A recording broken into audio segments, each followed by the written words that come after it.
One piece of advice that I would give them is take time to really strategize. Where are you going and what are those kind of check boxes along the way? Because I think that there's things that it's like, hey, I wish I would have known that, right? When you really take the time and find a mentor to talk with about, hey, what are those things that you wish you would have learned so that you can avoid them? Like I'll just use the SEO example. That SEO is great, but it should have been 2 years later than where I did it, right? So I think that strategy piece we so often overlook because we just want to go do, but that doesn't necessarily mean that you're getting the most mileage out of it.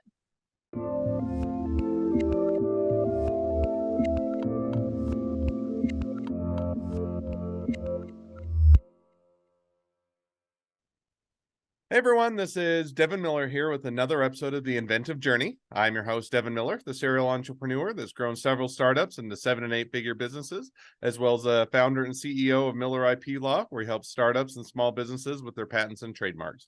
If you ever need help with yours, just go to strategymeeting.com, grab some time with us to chat, and we're always here to help. Now, today we've got another great guest on the podcast, Traci Scherck. And Traci, as a quick introduction, went to college for physical therapy and ended up shifting over more into HR and graduated and went to work for a few nonprofits building their HR departments. Did that for a period of about 10 years. And then worked did a shelter workshop for disabled people. And then worked for a community action agency, about 9 different businesses under one roof, and had a lot of fun there. And then went and got a master's degree in public education or public administration and a couple additional certificates there. And then went to work for a consulting for a nursing home company. Afterwards, started her own business about 5 years ago. So with that much as an introduction, welcome on the podcast, Traci. Thanks, Devin. It's great to be here. Hey, excited to have you on and looking forward to a great discussion. So with that, maybe to kick things off, I did a condensed version to a much longer journey. So why don't we rewind and unpack it a bit? So tell us a little bit about how your journey got started going off to college, thinking you're going to go into physical therapy. Yeah, absolutely. Isn't it funny how we all think that we want to do something, then we get in it and we're like, yeah, no, wrong turn at Albuquerque. And that happens a couple times along the journey, right? Absolutely. So, one of those I'll just start with, my mom was in HR. So of course I'm like, I'm never going to do what she's doing. Right. And yet that's kind of where I ended up. And what I found really quickly is that I did not love the math and science part. What I really cared about was the people and how do we ensure that we have individuals really in the right roles doing what they love to do. And HR doesn't always take you down that path. So I kind of found myself continuing to circle back to that. So what kind of at what point along the college journey, or at least the undergraduate journey, did you kind of make that decision or pull the trigger, decide, okay, I want to make that or switch over? Was it just kind of a gradual, hey, I'm not enjoying the classes, or was it kind of more of an epiphany, I want to go in a different direction? It was almost right away. It was going, okay, I'm not loving these classes. I don't like my bio class. I don't like my chem class. I don't like these math classes. Okay, well, that's not going to work, right? So what will work? So now as you make that decision kind of, and you move over to HR and you graduate, I think you started your journey in the working world, at least working for a few different nonprofits. Yeah, I actually started at a Sears store is where I started. I started at a Sears store, really working in that retail environment. And, one of the things that I loved about retail is you saw all sorts of different people at all different walks of life. And that was something that was really interesting is, all right, so we've got some folks that are great salespeople. We've got some folks that are really great visually, that are great visual merchandisers. And then we have folks that never want to talk to people. So how do we look at the individuals that we're talking with and their natural personality and get them into that right role for them so that they're fulfilled in their work? Then, of course, from a business perspective, how do we ensure that people are actually being productive and not smoking a joint on the back deck? Never happened. Fair enough. Makes sense. So now you get into that. So you start out working at Sears, and then walk us through a little bit of that journey of kind of starting out in the HR or industry.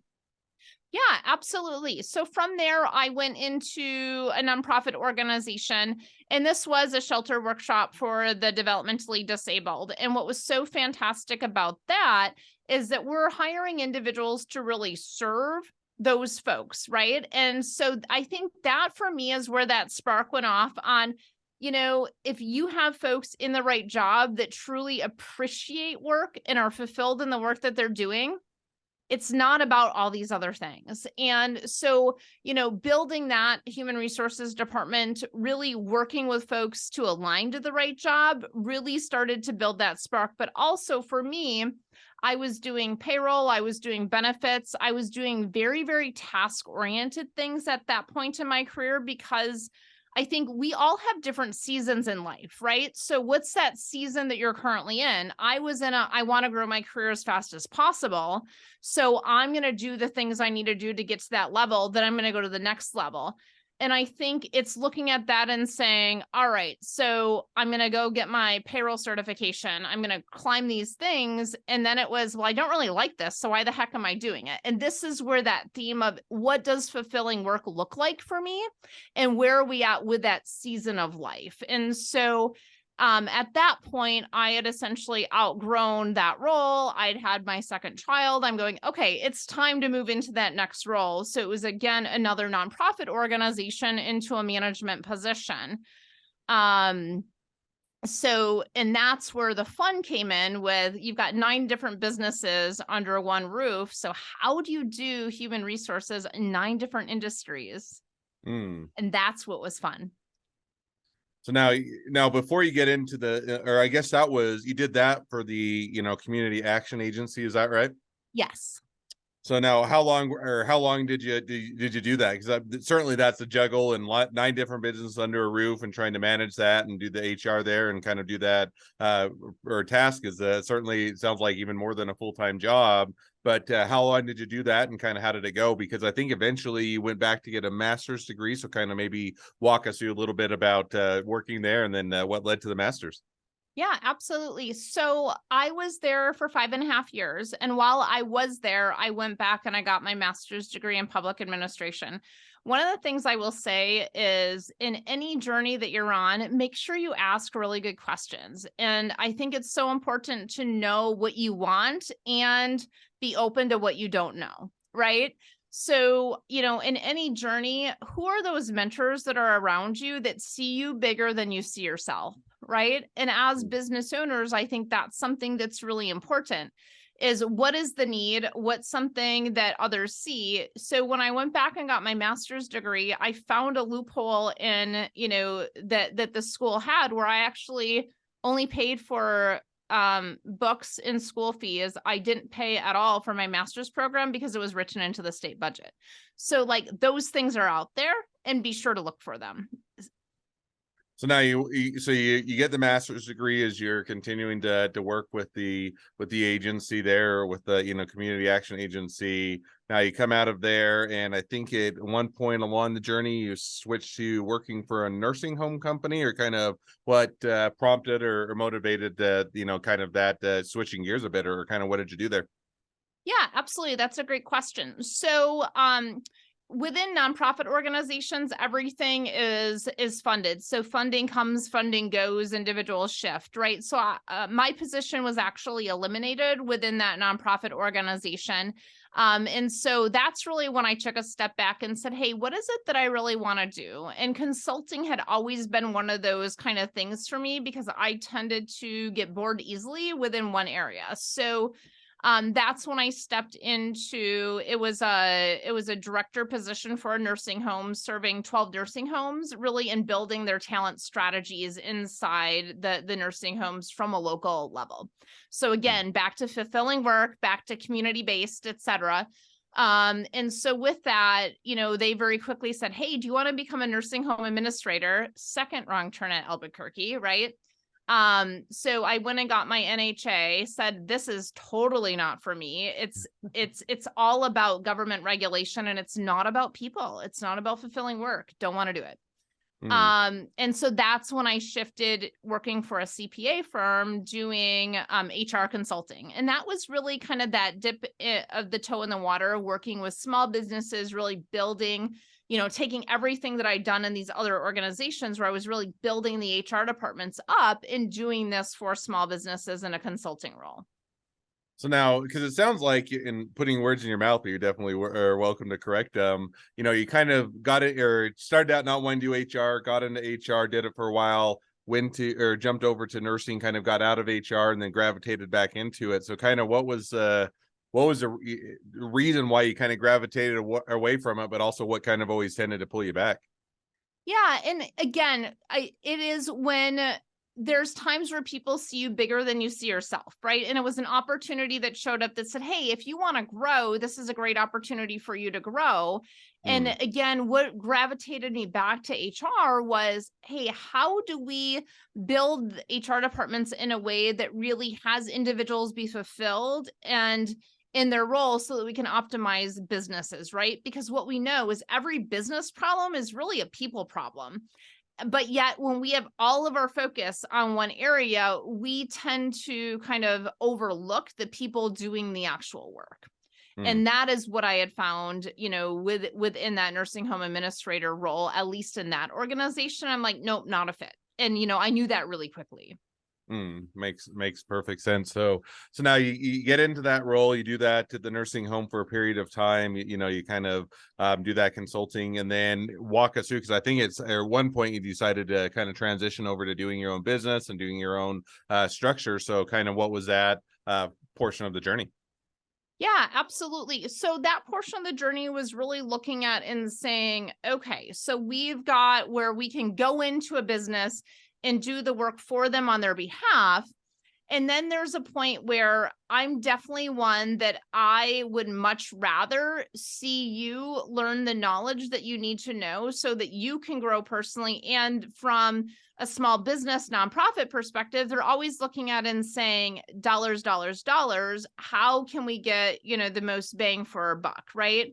So when we looked at this, essentially what we said was, all right, there's no program out there that we see that truly teaches individuals on how to build an HR department from the ground up that really aligns what the executive business owner needs and what that HR person needs. And for small organizations, guess who's doing HR? It's Yep. usually the person that owns the business is the one doing HR if it's small enough. Yeah, if it's small enough, or it's whoever they say, I don't want to do this crap, and they dump it on somebody's lap who doesn't want to do it either, right? So it's Sure. whoever drew the short stick in HR. So there was no guide out there to say, hey, you drew the short stick in HR. Let's really get you to love what this is, and let's get a structure in place that you can implement this and actually like your work. And Mm. that's what we've done. So now, that's kind of where you're at now. How did you decide, or how did you figure out that's where to take the business, or that's where you're going to start, and taking that from an idea to an actual business and bringing on clients and doing all that is often a journey in and of itself. So walk us through a little bit of how you took that kind of from the where you want to go or the direction to building the business around it. Absolutely. So that took 5 years, right? So, this stuff doesn't happen overnight, as you know. And so, really, what it was is I think with any idea, you say, all right, here's where I want to end up at the end. What do I need to do to get there? So, very simply, I started essentially just creating standard operating procedures for all the processes that we were teaching, that we were doing hand over hand with the businesses that we were working with, right? And so it was essentially, creating the process. And with any system, it can be incredibly overwhelming, like, hey, you do IP law. To me, that's a foreign language. And I'm like, I need a guide that's going to take me step by step through this. That's exactly what we did is we said, okay, let's break this into the really small pieces, but let's also bring folks into a program where their pain point is, right? So where's your problem? Here's the solution we have. We're going to bring you into our program here. So is it hiring folks? Is it you don't have people to do the work? Is it you're losing the great people you have? Is it your teams are not working together as a great team? Or is it you have no idea what's going wrong, but you're losing people and you're ready to throw your hands up, right? Mm. So we figured out where the key pain points or problems were, broke that down. And then with that, essentially those clients we were working with they'd implement it or they'd come back and be like, well, this isn't working. So every time we reiterated, we would update those processes. And knowing that, hey, at the end of this, we're going to create a training program with this that's cohort based, meaning we want to teach them how to do it. We want to give them the information so that they can implement it inside their organization only and not go share it with the rest of the world, but inside their organization and have that training in order to do that. But they're also having that HR expert in their back pocket. They don't need to know all of it, but they need to know what questions to ask. And when they just stepped in, something that is going to get them into a ton of legal trouble later on. Mm. So now how did you go out and find, so it makes sense from the offering or what you guys are going to do as a business. Now, how did you go out and find customers and clients who are willing to, pay for that service, so to speak? In other words, a lot of times the reason it gets put on, HR gets put on the whoever is the person that doesn't want to do it, that gets or dumped on, whether it's a business owner or somebody else. A lot of times it's because they either, one, don't have the resources or the budget to really do it, or two, they don't see the value in having that kind of HR resources. And so with that, they basically just say, we'll put it on somebody else. So how did you go about kind of identifying and finding the clients and actually bringing them on board? Yeah, absolutely. So a lot of it actually came through speaking engagements. So what I found was I knew my superpower was speaking and training, right? So I essentially created some keynotes, I created some short training programs, and that then is what I just started going out doing. So I partnered with a local CPA firm. And essentially through COVID, I just said, look, I will do a webinar for you a month for free. Can I just have the list? So anyone that shows up, can I have their email? They're like, well, you can't spam them. I'm like, I won't spam them, but what I will do is I'm going to follow up and see what else they need, right? And so they didn't go on my list per se, unless they subscribe to the list after, that initial outreach. And so that's essentially how I built the business then. Is yes, I had the, what I call button seat, HR clients where we were the butt in the HR seat for them. And I knew very quickly that that's not what I wanted to do, but that's where we started. And that's what got us building out all the processes in the program, is those first clients that we were butt in seat with, taking the, 15 years of knowledge that I had and what we were doing for and with them. Right. And then it was the speaking engagements that really started to bring in that client base for us to grow the business, right? And there's a key distinction between growing the business, where you're essentially trading time for money, and scaling the business. Now we have a program and we can do cohort based, where everything's built out and we still have some of those, some of that cohort base. And then we brought on consultants. So we have a team of consultants that are still doing one-on-one consulting of things that are inside the program, right? So we're not doing anything outside of our wheelhouse. But if you're in one of our programs and you still want somebody to write your 25 job descriptions, we can do that. But we're not going to do it for folks unless they're inside of our programs. No, makes sense. Sounds like a good structure and a good way to attack the business. So now with that, kind of catch us up to where the business is at today. Kind of what do you guys have going on, and where do you guys see going in the next 6 to 12 months? Yeah, absolutely. So what we have going on right now is that kind of, how do you build your HR department from the ground up? So there's 4 programs that make that up. One of them is what we call our hire program. And this is everything from, how do you create an employee value proposition? Meaning, hey, why do you want to work here? Like, Devin, why would somebody want to work at Miller IP Law? I'll put you on the spot. We'll turn the tables on you.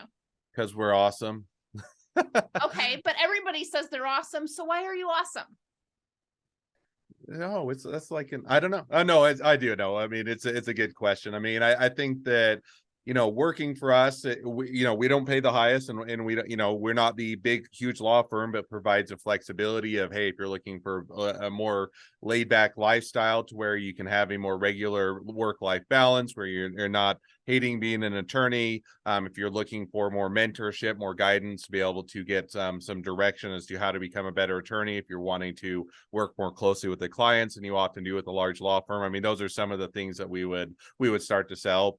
I love the location, so if you like the location of where we're doing it, we're in more of a smaller city and not in big downtown, which is where most of the law firms are. So those would be how I would start to at least pitch it to start out with.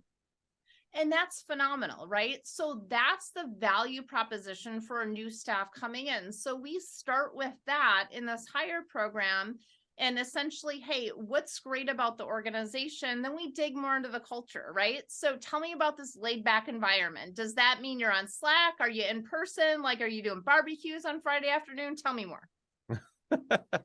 Oh, I'm getting put on the spot, so you get to turning the tables on me. So I think it's more That of just happened, Devin. absolutely. No, I mean, I think it is more of, when I say laid back, it's one where you don't have as much of the micromanaging of the attorney over the shoulder. You're able to do the direction and infuse your experience with that. You know, it's a pretty open door policy, so I have time or set up throughout the day that if you're wanting to come talk to the attorney, you can just walk into my office. You don't have to worry about interrupting or anything else of that nature, and vice versa. I'll pop in just to the office, and so we'll do some family activities throughout the year and make it fun so that people can know the spouses and know the families and the kids, not just the people that work in the office. So we just try and do a few of those things. Awesome. So that culture then is family based, it's mentor based, it's truly connected and not just about how much money did you bring in? See you later, right? And Sure. so with that, that's our employee value proposition. Then we go into defining each of the positions. And yes, we look at the legal perspective. We make sure we're hitting the Fair Labor Standards Act, et cetera, right? So that hire program is truly soup to nuts on what do we need to do to bring staff in and set that compliance-based HR foundation so that you're not making mistakes that are going to get you into trouble with Department of Labor, right? That you're not making Sure. some of those key mistakes that we see a lot of small businesses do and get fined thousands and thousands of dollars, which takes them away from serving their clients and, quite honestly, their employees. Nope, Um, makes perfect sense. So it sounds like you guys have found your good footing. And where do you guys kind of see the next 6 to 12 months as far as the business going? Just kind of continue to expand and grow where you're at, taking on going in and offering additional offerings, or kind of where do you see the next 6 to 12 months going for you? Yeah, absolutely. So the next 6 to 12 months, we'll continue to offer these cohort-based training programs, which is something that we just started offering late last year. So on a cyclical basis, based on hire, then inspire, then our design and engage program.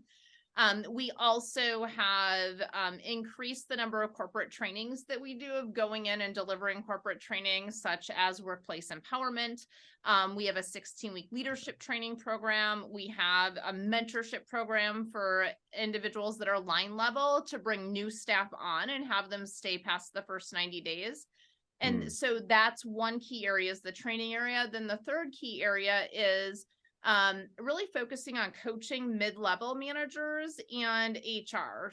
And that's something that we just see is that skill set is lacking within that mid-level manager range. No, makes perfect sense. Sounds like a lot of opportunity and some fun things to continue to come, as well as to grow into. So awesome. Well, now as we've kind of reached the present day of your journey, and even looking a bit into the future, always a great time to transition to the two questions I always ask at the end of each episode. So we'll jump to those now. So the first question I always ask is, along your journey, what was the worst business decision you ever made, and what'd you learn from it? Yeah, such a great question, right? So I think the worst business decision that we ever made is we went and dove in and did a lot with SEO and marketing stuff, that really felt like snake oil, quite honestly, that didn't give us anything and really didn't have an understanding of what questions to ask about it up front.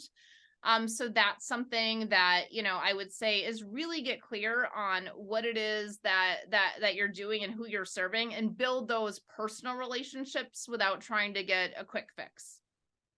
No, I think that makes sense. And I think that there is a place. If I were to defend SEO, I don't know that it doesn't have any value. Obviously, when people search and go to Google and if you're on the first page and people find you, then it's worthwhile. But I do think that sometimes people put that entire focus and try and build it up, and you negate a lot of things like personal connections and otherwise establishing networking and in other words, establishing relationships with business that can pay off as well. So I think that's a great, an easy mistake to make, but a great takeaway as well. Yeah, and I think what I would say, just to clarify that further, I think SEO is incredibly important, but I think there's a certain leg in your journey where you need to go there, and I went way too early. Yeah, no, I think that's definitely a good point. Second question now that I always ask is if you talk to somebody that's talking to somebody that's just getting into a startup or a small business, what would be the one piece of advice you give them? So the one piece of advice that I would give them is take time to really strategize. Where are you going and what are those kind of check boxes along the way? Because I think that there's things that it's like, hey, I wish I would have known that, right? When you really take the time and find a mentor to talk with about, hey, what are those things that you wish you would have learned so that you can avoid them? Like I'll just use the SEO example. That SEO is great, but it should have been 2 years later than where I did it. Right. So I think that strategy piece we so often overlook because we just want to go do, but that doesn't necessarily mean that you're getting the most mileage out of it. No, makes perfect sense. And it's a great takeaway and a good piece of advice. So awesome. Well, now as we're wrapping up the episode, if people want to reach out to you, they want to be a customer, they want to be a client, they want to be an employee, they want to be an investor, they want to be your next best friend, any or all of the above, what's the best way to reach out to you, contact you, find out more? Yeah, absolutely. The best way I think to find out more about us is to follow our podcast. It's Talent Optimization with Traci Scherck. And then once you're there, there's all the things on the show note page, just like you, Devin, of where to find you in your website. And we are elevatedtalentconsulting.com. Awesome. Well, I definitely encourage people to reach out, make a connection, support a great business, and nothing else, make a new best friend. So with that, thank you again, Traci, for coming on the podcast. It's been fun. It's been a pleasure. Now, for all of you, the listeners are out there, if you have your own journey to share and you'd like to be a guest on the podcast, we'd love to have you. Just go to inventiveguest.com, apply to be on the show. Couple more things as listeners, make sure to click share, subscribe, leave us a review. Helps us to reach even more startups and small businesses to help them along their journey to success. And on that note, if you ever need help with along your journey with patents, trademarks, or anything else with your startup or small business, just go to strategymeeting.com, grab some time with us to chat, and we're always here to help. Well, thank you again, Traci, for coming on the podcast, and wish the next leg of your journey even better than the last. Thanks, Devin. Have a great one.